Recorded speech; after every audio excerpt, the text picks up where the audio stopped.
बच्चों, कैसे आप लोग बेटा? तो फ्यूचर डॉक्टर्स, अब बात करते हैं रिप्रोडक्टिव हेल्थ की।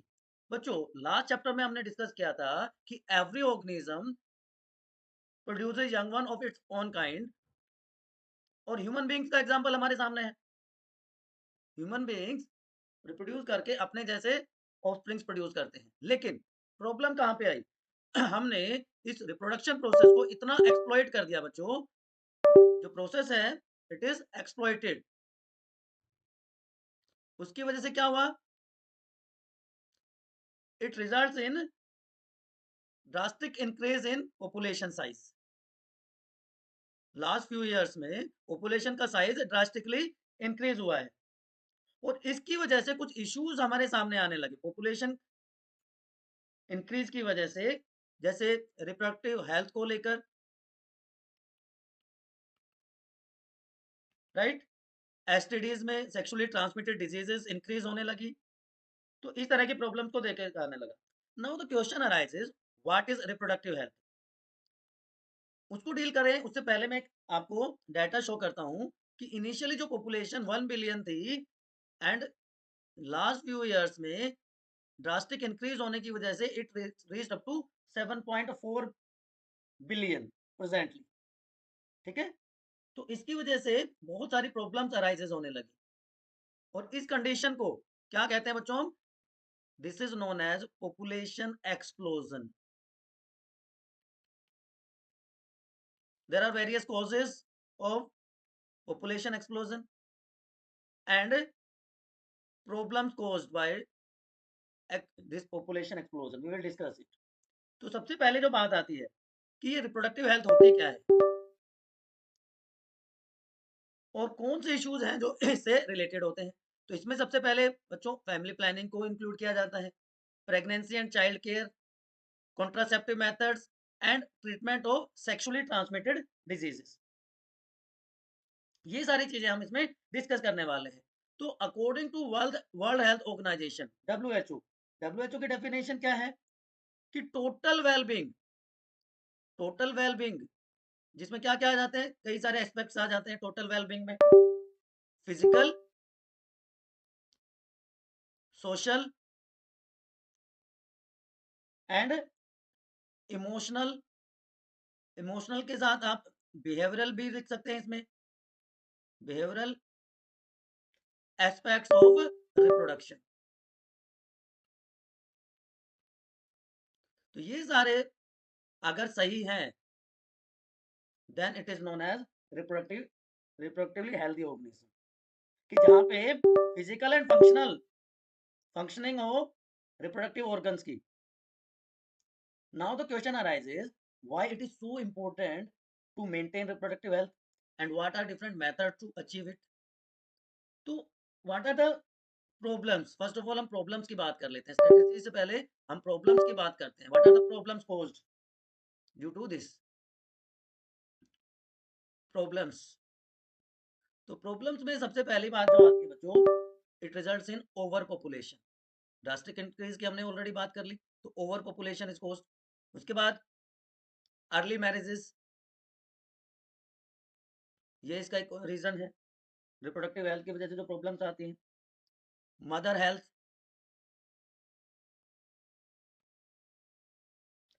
Maternal mortality rate and infant mortality rate high हो जाते हैं अगर अर्ली मैरिजेस होती हैं। तो sexually transmitted diseases and carrier, अगर अर्ली मैरिज हो जाती है तो स्पेशली जो फीमेल का कैरियर है वो ड्रास्टिकली अफेक्ट होता है। तो इन्हीं सब चीजों को ध्यान में रखते हुए government of India started family planning programme, and India was one of the countries जिन्होंने सबसे पहले फैमिली प्लानिंग प्रोग्राम को अडॉप्ट किया बच्चों। इन 1951 आप देख सकते हो, just immediately after independence family planning programme started in हर कंट्री, और एक स्लोगन दिया गया, हम दो हमारे दो। आप में से कुछ लोगों ने हो सकता है इसको सुना होगा। Why this was started? To reduce the need of abortion, to give total reproductive health, to create awareness about sex education, especially in school and colleges, knowledge about STDs, sexually transmitted diseases, and special care on birth control devices, जिनको हम contraceptive methods कहते हैं। इन सब चीजों को ध्यान में रखा गया, इन सब के लिए प्लानिंग की गई। क्लियर है बच्चों? Now awareness includes to educate people about benefits of good reproductive health। इसके अलावा reproductive and child health care programme started, जिसने अवेयरनेस क्रिएट किया, sexual and gender biasness balance को सपोर्ट किया गया, साथ ही जो सेक्सुअली ट्रांसमिटेड डिजीजेज हैं जैसे एड्स, उनके बारे में नॉलेज दी गई, कॉन्ट्रासेप्टिव मेथड्स एंड इनफर्टिलिटी के बारे में भी लोगों को अवेयर किया गया। क्लियर है बच्चों? अब इसके लिए बहुत सारे मेथड अडॉप्ट किए गए, इसमें गवर्नमेंट एजेंसीज की हेल्प ली गई, इसमें एनजीओज, नॉन गवर्नमेंट ऑर्गेनाइजेशंस ने बहुत अच्छा रोल प्ले किया, print and audio visual media, it also contributed a lot in this.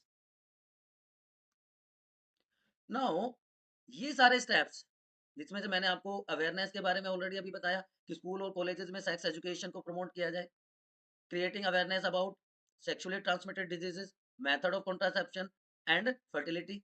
इसके साथ साथ जो आरसीएच की बात मैं कर रहा था, RCH stands for reproductive and child health care, उसमें प्रेगनेंसी के दौरान और प्रेगनेंसी के बाद क्या क्या केयर करनी चाहिए एक फीमेल की, उनके ऊपर एम्फेसिस किया गया। हमारी सोसाइटी में ये एमनियोसेंटेसिस जो एक फीटल सेक्स डिटर्मिनेशन का टाइप है, actually it is a test to find out disorders disorders of fetus, कि फीटल डेवलपमेंट के टाइम पे अगर कोई डिसऑर्डर होता है, एबनॉर्मेलिटी होती है, तो उसको फाइंड आउट करने के लिए ये एक टेस्ट डेवलप किया गया था, जहाँ पे एमनियोटिक फ्लूइड जो कि एम्ब्रियो, जो डेवलपिंग एम्ब्रियो है उसके आसपास होता है, वहां से फ्लूइड लेके उसको चेक किया जाता है। लेकिन इसको मिसयूज किया गया to find out sex of the child, female foeticides को प्रमोट किया गया इसके थ्रू। ठीक है, now due to these reasons it is banned now, अब इसको बैन कर दिया गया है। ठीक है, तो पॉपुलेशन एक्सप्लोजन जो कि ऑलरेडी 7.8 बिलियन तक पहुंच गई है पॉपुलेशन, उसकी वजह से बहुत सारी बीमारियां, बहुत सारी प्रॉब्लम्स अराइज हो रही है ना। तो population stabilisation is very important, population stabilisation is very much important. और वो हम कैसे कर सकते हैं पॉपुलेशन स्टेबलाइजेशन?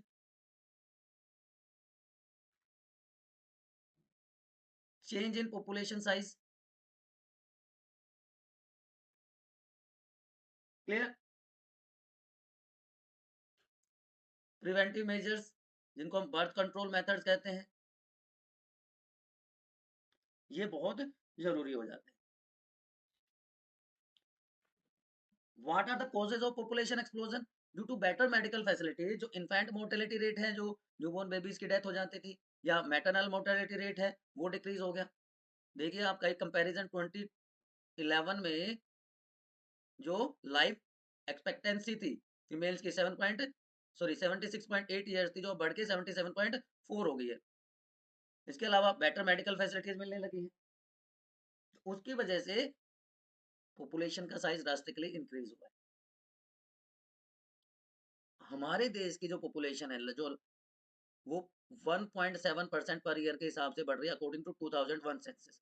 हर 10 साल में सेंसस किया जाता है, विच इज ऑथेंटिकेट डाटा, है ना। तो अगर इसी रेट से हमारी पॉपुलेशन बढ़ती रहती है तो हर 33 ईयर्स में ये डबल हो जाएगी, and it will result in scarcity of resources, चाहे वो फूड की बात हो, चाहे वो लिविंग स्पेस की बात हो, मेडिकल फैसिलिटीज की बात हो, ड्रिंकिंग वाटर की बात हो, सारी की सारी चीजें कम हो जाएगी। ठीक है ना। तो अब हमें क्या करना पड़ेगा, प्रिवेंटिव मेजर्स क्या करने पड़ेंगे? तो सबसे पहली बात, स्मॉलर फैमिलीज को प्रमोट करना पड़ेगा, लीगल मैरिज जो मेल्स के लिए 21 ईयर्स है, फीमेल के लिए 18 ईयर्स है, लेकिन अभी भी अर्ली मैरिजेस होती हैं हमारी कंट्री में, तो उसके लिए स्ट्रॉन्ग लीगल लॉज बनाने पड़ेंगे to control it. Use of contraceptive methods, incentives दिए जा सकते हैं। कपल विद स्मॉल फैमिलीज, उनको इंसेंटिव देके इसको हम प्रमोट कर सकते हैं। और फैमिली प्लानिंग के डिफरेंट मेथड के बारे में लोगों को अवेयर किया जाए। ठीक है। अब methods of to control population explosion, तो सबसे पहले बात आ जाती है इसमें कॉन्ट्रासेप्टिव मेथड्स की बात आ जाती है। तो ये अलग अलग टाइप के होते हैं। नेचुरल मेथड्स, जिनको हम टेम्पररी मेथड भी कहते हैं, these are known as temporary methods of birth control, natural methods. उसके बाद बैरियर मेथड्स हैं which prevent fusion of male and female gametes, intrauterine devices, oral contraceptive pills, and surgical methods, these are known as permanent methods of birth control।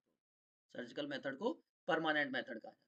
एक एक करके इनकी बात करते हैं। तो सबसे पहले नेचुरल मेथड्स, ये वो मेथड है जो बेस्ड है इस प्रिंसिपल पे कि जो मेल और फीमेल गैमेट्स हैं उनकी मीटिंग के चांसेस को रिड्यूस कर दिया जाए, कि अगर मेल और फीमेल गैमेट्स नहीं मिलेंगे तो फर्टिलाइजेशन ही नहीं होगा। तो इसमें तीन मेथड नॉर्मली हम डिस्कस करते हैं: periodic abstinence, coitus interruptus and lactational amenorrhoea. Periodic abstinence में क्या करते हैं कि मेंस्ट्रुअल साइकिल में हमें पता है, हमने लास्ट चैप्टर में डिस्कस किया है कि ovulation occurs on 14th day. ठीक है। तो अगर मेंस्ट्रुअल साइकिल के 10 से 17 डे के बीच में कोइटस को अवॉइड किया जाए तो प्रेगनेंसी के चांसेस कम हो जाते हैं। ठीक है।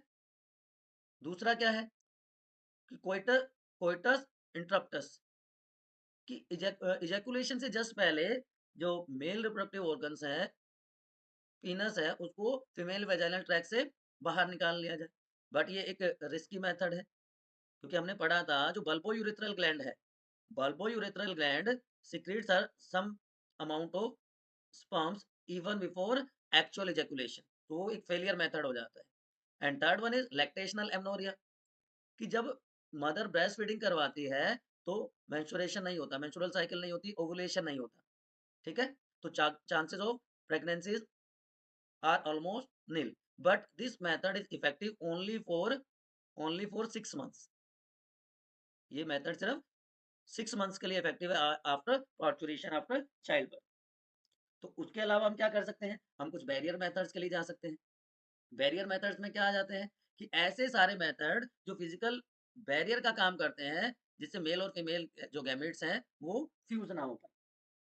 तो इसमें मोस्ट कॉमनली कॉन्डोम्स यूज किए जाते हैं, जो लेटेक्स या रबर की शीट्स के बने होते हैं। फीमेल कॉन्डोम, जिनको हम फेमिडोम्स कहते हैं, वजाइना के ऊपर उनको यूज किया जाता है। राइट। इसके अलावा डायाफ्राम, सर्वाइकल कैप्स और वोल्ट्स भी यूज किए जाते हैं। कंडोम्स का सबसे बड़ा बेनिफिट ये है बच्चों की, ये डिस्पोजेबल है, prevent contact of genital fluid and prevent sexually transmitted diseases. ठीक है जी। Then comes intra uterine devices. ये बहुत इफेक्टिव, ये बहुत ज्यादा इफेक्टिव और पॉपुलर मेथड है, इफेक्टिव एंड पॉपुलर मेथड है contraception. But these should be inserted by doctors or nurses which are trained, they are inserted inside uterus through vagina। ये दो फॉर्म में प्रेजेंट है, नॉन मेडिकेटेड एंड मेडिकेटेड, या hormonal releasing जिसको कहते हैं। इसके अलावा कॉपर रिलीजिंग आईयूडीज होती है। तो non medicated, copper releasing and hormonal IUDs, इनके एग्जांपल्स बहुत इंपॉर्टेंट है बच्चों। नॉन मेडिकेटेड लिपिज लूप है, कॉपर सी यू यहाँ पे कॉपर को रिप्रेजेंट कर रहा है, copper T, copper 7, multi load 375, and hormonal releasing LNG-20 and progestasert. ये एग्जाम्पल बहुत इंपॉर्टेंट है।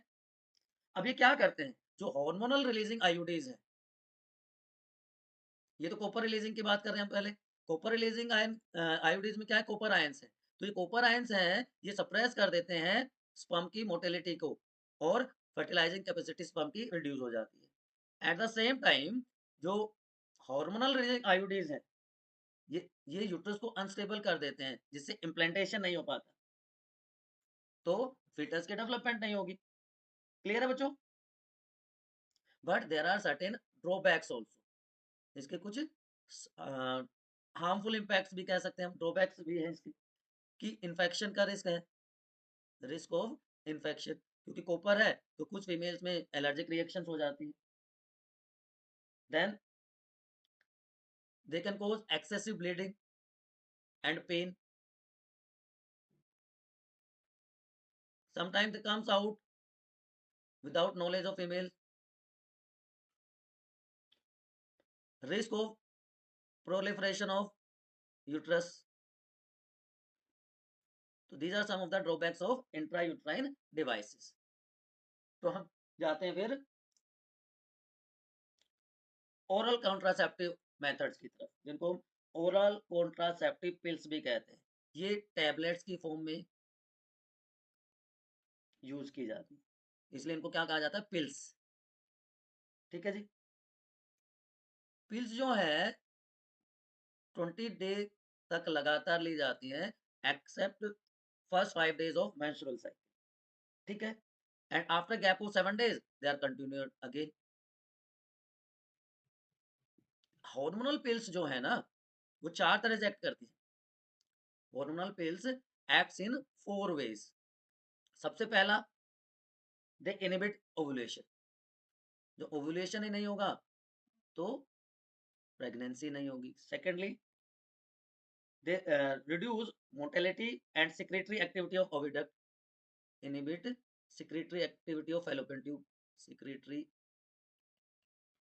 activity of oviduct या fallopian tube। Third one is change mucus, cervical mucus, change, they make changes in cervical mucus। तो cervical mucus में change होने से क्या होगा, जो ट्रांसपोर्ट है स्पर्म का वो डिफिकल्ट हो जाएगा। And lastly, changes in endometrial wall of uterus, changes in endometrium या endometrial wall of uterus and make it unfit for implantation. बहुत सारी ओरल कॉन्ट्रासेप्टिव्स यूज की गई हैं पास्ट में, जिसमें सबसे कॉमन पहले होती थी malady, but nowadays a new one, Saheli, is used. It was developed by Central Drug Research Institute, Lucknow, CDRI, Lucknow, and it is taken once in a week, once in a week। ठीक है, non hormonal है, less side effect है, once in a week है, तो इस वजह से nowadays Saheli as oral contraceptive pill is widely used. But इसका एक साइड इफेक्ट क्या है, these pills increases risk of intravascular clotting. ठीक है, तो ऐसी फीमेल जिनमें ब्लड क्लोटिंग डिसऑर्डर्स की हिस्ट्री हो, उनके लिए ये एडवाइजेबल नहीं होता। देन सबक्यूटेनियस इम्प्लांट्स, जिनको हम नोर प्लांट्स भी कहते हैं, they are also known as Norplants. Subcutaneous का मतलब क्या होता है, सबक्यूटेनियस, सबडर्मल का मतलब बिलो स्किन, बिलो स्किन। ठीक है, it is very similar to oral contraceptives, mode of action वैसा ही है, it blocks ovulation and thicken cervical mucus and prevent sperm transport. अब ये 5 years तक इफेक्टिव होता है, अप टू 5 years। एक बार इम्प्लांट कर दिया, it can be effective up to 5 years and it contains progesterone और combination of progesterone oestrogen both. ठीक है, देन इमरजेंसी कॉन्ट्रासेप्टिव्स, जिनको हम आई पिल्स भी कहते हैं या मॉर्निंग आफ्टर पिल्स कहते हैं, morning after pills. Implantation can also be checked by these morning pills, जिनको इमरजेंसी कॉन्ट्रासेप्टिव भी कहते हैं। They can prevent pregnancy if taken within 72 hours of unprotected sex या रेप विक्टिम्स या अनप्रोटेक्टेड कोइटस हो गया, उस केस में इनको यूज किया जाता है। ठीक है, they should not be use as substitute for normal contraceptive methods. ये ध्यान रखने की बात है, नॉर्मल कॉन्ट्रासेप्टिव की तरह इसको यूज नहीं करना है, इमरजेंसी नाम ही इसका है।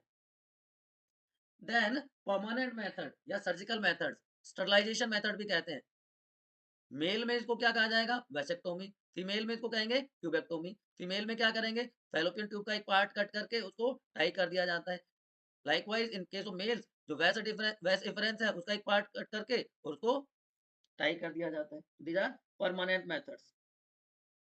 तो यहाँ पे सबसे जरूरी बात क्या है कि selection of a suitable contraceptive method is very important and it should be done with the help of with the consultation of qualified doctor or nurses.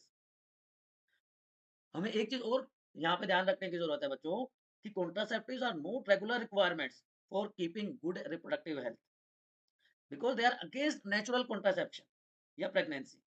ठीक है ना? चलिए अब बात करते हैं medical termination of pregnancy, MTP. Medical termination of pregnancy या MTP जिसको शॉर्ट में हम कहते हैं। डे टू डे लाइफ में इसको कहा जाता है बच्चों अबॉर्शन। ठीक है कि intentional voluntary termination of pregnancy before full term या before completing gestation period. In India large number of MTPs are done every year. ठीक है वर्ल्ड वाइड की अगर हम बात करें तो 45 to 50 million MTPs are done every year.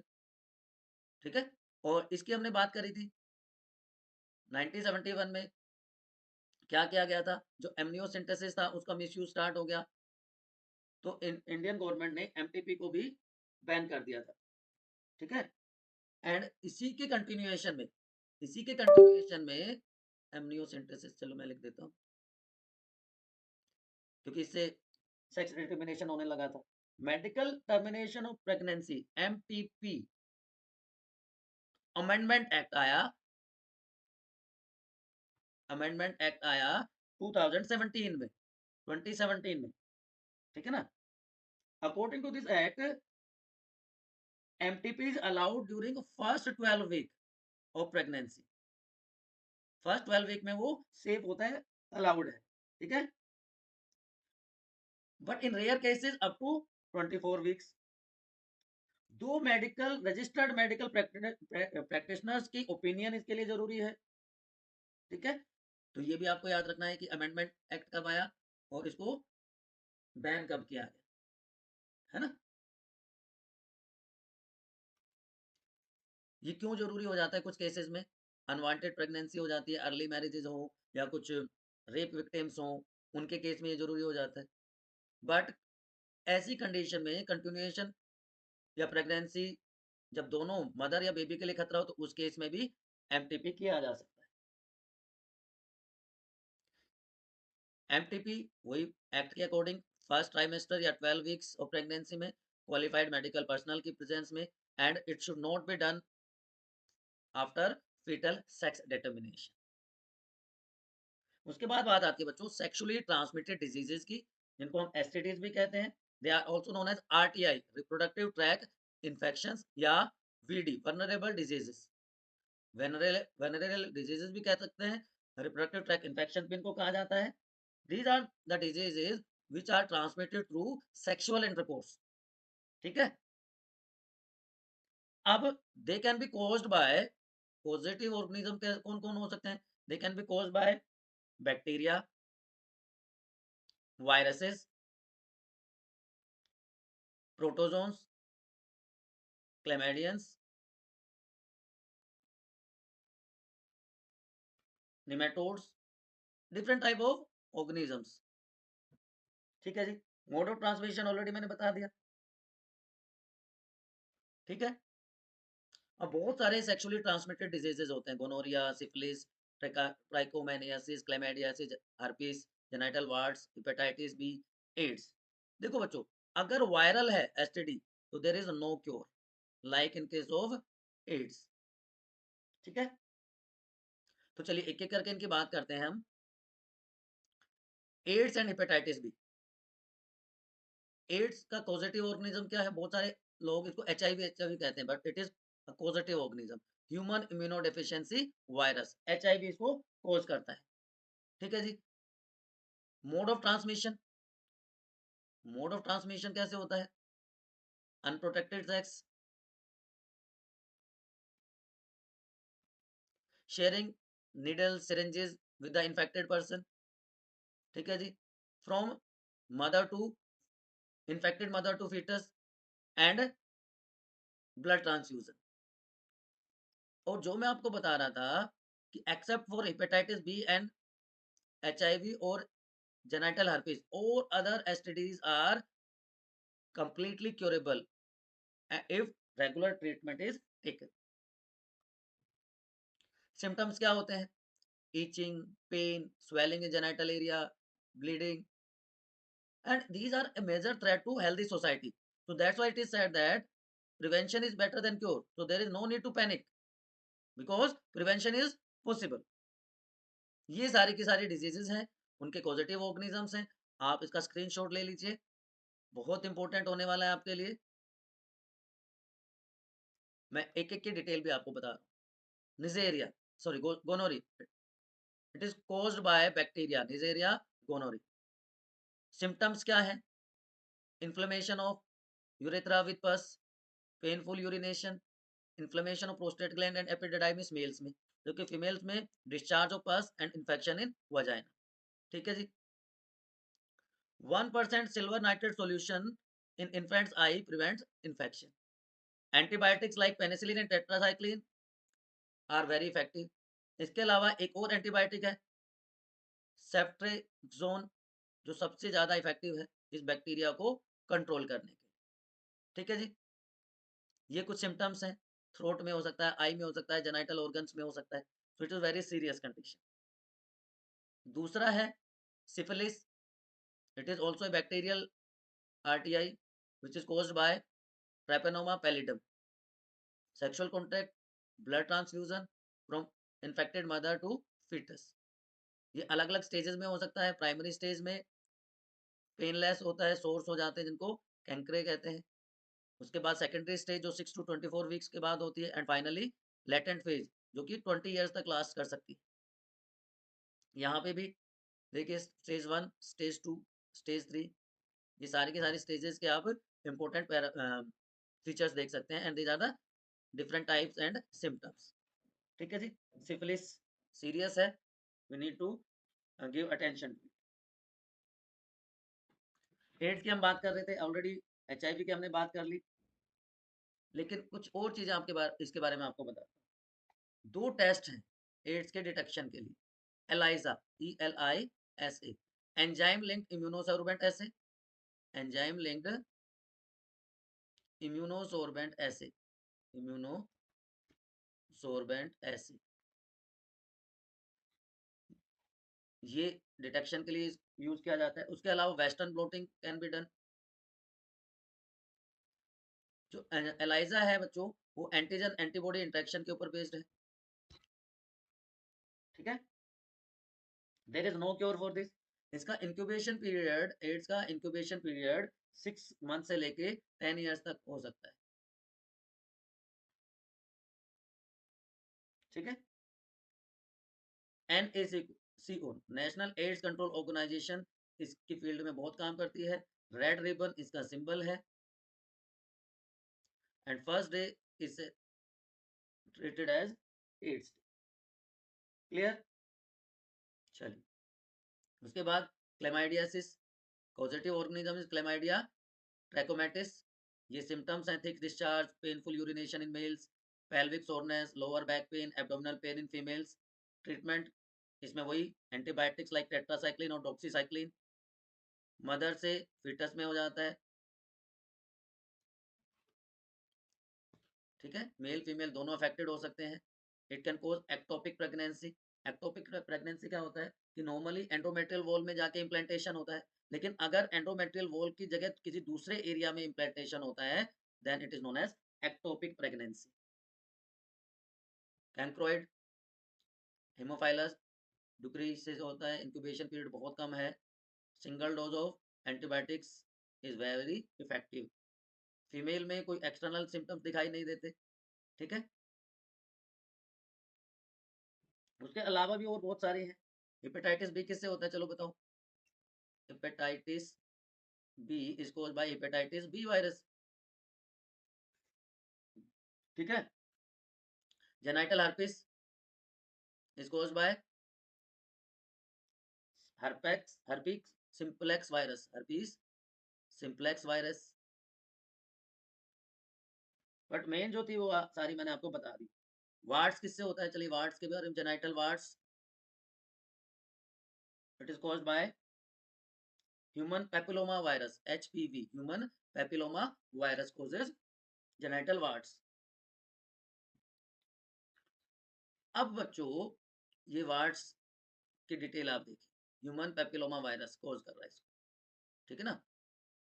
ये टेस्ट है, इंटरफेरोन अल्फा इंटरफेरोन यूज किए जाते हैं उसको ट्रीट करने के लिए। टेस्ट के लिए पेप्समियर यूज किया जाता है, ठीक है। नाउ पोलीगैमी को अगर हम कंट्रोल करें, पोलीगैमी अगर कंट्रोल हो गई, then STDs can be prevented. उसके अलावा यूजेस ऑफ कॉन्डोम्स, अगर कोई डाउट होता है तो we need to consult a qualified doctor for early detection and follow the complete treatment, because it is the only cure. उसके बाद बच्चों बात करते हैं एक और प्रॉब्लम की, which is known as infertility. Infertility का मतलब क्या होता है? इनफर्टिलिटी का सिंपल वर्ड है, वर्ड मीनिंग है इनएबिलिटी, इनएबिलिटी टू या failure to conceive, to conceive. अब आप सोच रहे होंगे इसका मतलब सिर्फ फीमेल्स में होती है, नहीं, ठीक है। इनफर्टिलिटी अलग अलग टाइप के रीजन से हो सकती है, फिजिकल हो सकती है, बाय बर्थ हो सकती है, सर्टेन डिजीजेस की वजह से, ड्रग्स या इम्यूनोलॉजिकल। ये दो टाइप की होती है बच्चों, primary infertility and secondary infertility, primary and secondary infertility. During primary infertility patient never conceived, never conceived, कभी कंसीव हुआ ही नहीं। एंड इन सेकेंडरी का इनफर्टिलिटी प्रीवियस प्रेगनेंसी है बट उसके बाद नहीं होती, प्रीवियस प्रेगनेंसी, एक बार प्रेगनेंसी हुई but not subsequent, but not subsequent. बात समझ में आ गई, डिफरेंट समझ में आ गया, चलो बहुत अच्छी बात। तो ये बहुत अलग अलग टाइप्स हैं जिनके हेल्प से इनफर्टाइल कपल को एक होप मिलती है, it help infertile couple to have young ones. लेकिन what are the types of infertility, male और फीमेल्स में अलग अलग टाइप की इनफर्टिलिटी हो सकती है, तो पहले उसकी बात कर लेते हैं and then will go for this methods. तो सबसे पहले बात करें infertility in cryptorchidism, inability of testis to descent into scrotum, उसको हम क्या कहते हैं, क्रिप्टोकाइडिज्म, है ना। ये एक इनफर्टिलिटी का कारण हो सकता है। Second one is excessive use of alcohol, alcoholism हो सकता है। डिफेक्ट, इसकी वजह से डिफेक्टिव स्पर्मेटोजेनेसिस हो जाती है, defective spermatogenesis. Then gonadotropin deficiency, gonadotropin deficiency, LH या FSH की डेफिशिएंसी हो सकती है। Use of antipsychotic drugs, use of antipsychotic drugs can be cause, Y chromosome deletion ही हो जाए, वाई क्रोमोसोम का डिलीशन हो जाए, it can result in infertility in male, है ना। इसके अलावा ADAM, androgen deficiency in ageing males, vasectomy, कि भाई सर्जिकल मेथड ही कर दिया तो इनफर्टाइल ही हो गया। इसी तरह फीमेल्स में अगर हम बात करें, फीमेल्स में इनफर्टिलिटी की बात करें तो what can be the causes infertility in females. तो पहला तो क्या होगा, एनोवुलेशन, कि ओवुलेशन ही नहीं हो रहा, lack of ovulation. Then defective growth of uterus और vagina, defective growth of uterus और वजाइना। देन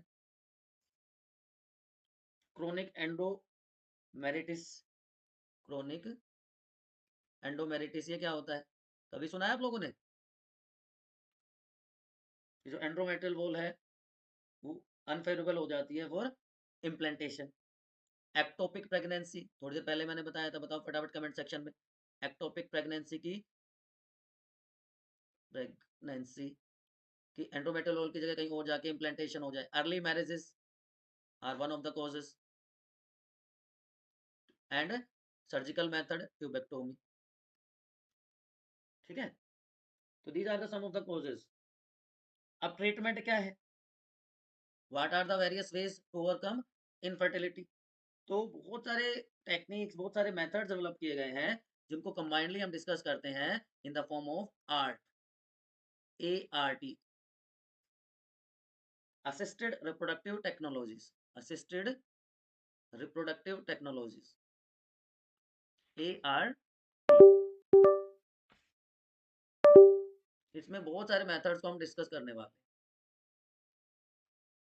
तो सबसे पहला जो हम डिस्कस करेंगे that will be test tube babies. उसके अलावा आर्टिफिशियल इंसेमिनेशन, जिसको AI भी कहा जाता है, आर्टिफिशियल इंसेमिनेशन टेक्निक या technology. Then GIFT, ZIFT, ICSI and surrogate mother, ये सब हम डिस्कस करने वाले।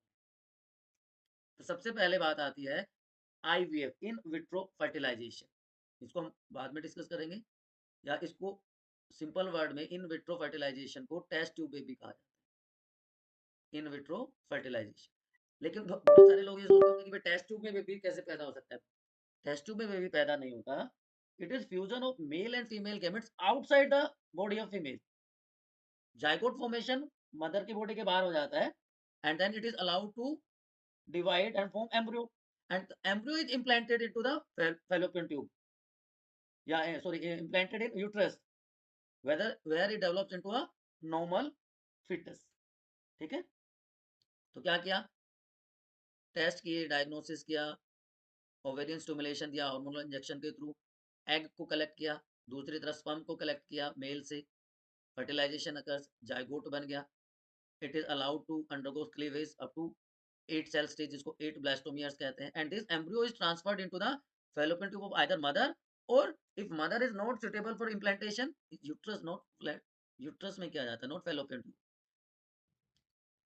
ठीक है, तो इसको डोनर मदर के यूट्रस में ट्रांसफर कर दिया जाता है, इसलिए इसको इन विट्रो फर्टिलाइजेशन का। ठीक है ना, फर्स्ट टेस्ट ट्यूब बेबी कब प्रोड्यूस हुई होगी, सोच के देखो। First test tube baby, any idea? In 1978, हमारे बर्थ से पहले लुई ब्राउन, उसका नाम दिया गया था, उसका नाम था। इंडिया में 1986 में कुमहर्षा was the first test tube baby. Doctor Indira Hinduja ने इसको परफॉर्म किया था। Some person claim that India's first and world's only second test tube baby was born in Kolkata in 1978। तो थोड़े से इसमें कंट्रोवर्सी है। ठीक है, गिफ्ट, इक्सी और AI, क्या फर्क होता है? पहले गिफ्ट की बात कर लेते हैं, GIFT। It stand for gamete intra fallopian transfer, gamete intra fallopian transfer, gift. ठीक है, एक्सपेंसिव टेक्निक, ध्यान रखें, it is expensive then IVF, in vitro fertilisation के कंपैरिजन में। यहाँ पे क्या किया जाता है कि a sperm and unfertilised egg, male gamete and female gamete are transferred into the fallopian tube or oviduct, fallopian tube or oviduct। fertilization occurs in vivo, fertilization occurs in vivo, in vitro नहीं है, in vivo है। fertilization is in vivo inside the body of the female। So normal fallopian tubes are required. Functional fallopian tubes are required. Number one. ठीक है. Best result is obtained in unexplained infertility. अब दो collected oocytes को, two collected oocytes are bring in contact with 2 to 5 lakh motile sperms. Then they are transferred to laryngoscope. एक instrument होता है, and inserted 4 centimeter into distal end of the fallopian tube. ये technicality अगर आपको याद ना रहे तो कोई बात नहीं है, बट इसका जो सक्सेस रेट है वो 27 to 30% है कि गैमेट स्टेज पे उसको ट्रांसफर कर दिया जाता है, इन विवो फर्टिलाइजेशन होता है. ठीक है, इतना तो याद रख लोगे. जिफ्ट क्या होगा, गिफ्ट की बात कर ली तो जिफ्ट भी आपको पता होना चाहिए. दोनों में डिफरेंस क्या है, गैमेट था, यहाँ पे जायगोट इंट्राफेलोपियन ट्रांसफर है. जायगोट इंट्राफेलोपियन ट्रांसफर है. इसमें क्या होगा जी कि जायगोट या अर्ली एम्ब्रियो, जायगोट और early embryo is transferred, early embryo up to 8 blastomeres, up to 8 blastomer stage are transferred into fallopian tube या oviduct. ठीक है जी. अगर 8 ब्लास्टोमियर से मोर देन 8 ब्लास्टोमियर स्टेज है, मोर देन 8 ब्लास्टोमियर स्टेज है, तो क्या करेंगे, in that case intra uterine transfer is done. Intra uterine transfer, IUT is done. उसमें क्या करेंगे, lab to uterus, lab to fallopian tube की जगह क्या करेंगे, यूट्रस में कर देंगे टू कंप्लीट फर्दर डेवलपमेंट. तीसरा है इक्सी, इंट्रासाइटोप्लाज्मिक स्पर्म इंजेक्शन. अगर ओलिगोस्पर्मिया है, अगर स्पर्म का काउंट, स्पर्म का नंबर कम है, उस केस में इंट्रासाइटोप्लाज्मिक स्पर्म इंजेक्शन यूज किया जाता है. ठीक है, यहां पे क्या करेंगे, एक single chromosome, one sperm, not chromosome, one sperm, क्योंकि आपको पता है single sperm is capable to cause fertilisation. तो सिंगल स्पर्म और spermatid is injected directly into the cytoplasm of egg cell as near as possible with the help of micro needles. Micro needle, micro pipette के help से ये injection दिया जाता है. Micro pipette की help से oocyte को होल्ड करते हैं जब स्पर्मेटोजोआ को इंजेक्ट करते हैं inside the cytoplasm of oocyte. ठीक है, it is very effective compared to other techniques. That's why 60 to 70% success rate है इसका.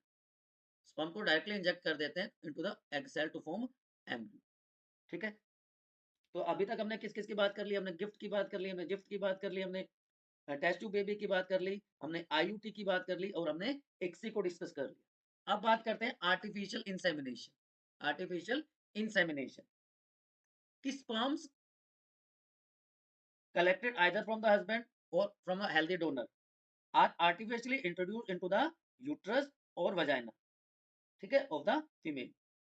ये उस केस में किया जाता है जहाँ पे जो मेल पार्टनर है वो कैपेबल नहीं होता टू कोपुलेट द फीमेल और due to very low sperm count in the semen of male. तो नियर ओवुलेशन, मेंस्ट्रुअल साइकिल को ट्रैक किया जाता है. Near ovulation 0.3 ml of washed and concentrated semen either from the husband or from a healthy donor having at least 1 million sperm, having at least 1 million sperm is introduced artificially through a catheter, एक polyethylene का instrument होता है, into the vagina or into uterus. Of female. अब washing क्यों की गई? Washing क्यों की गई?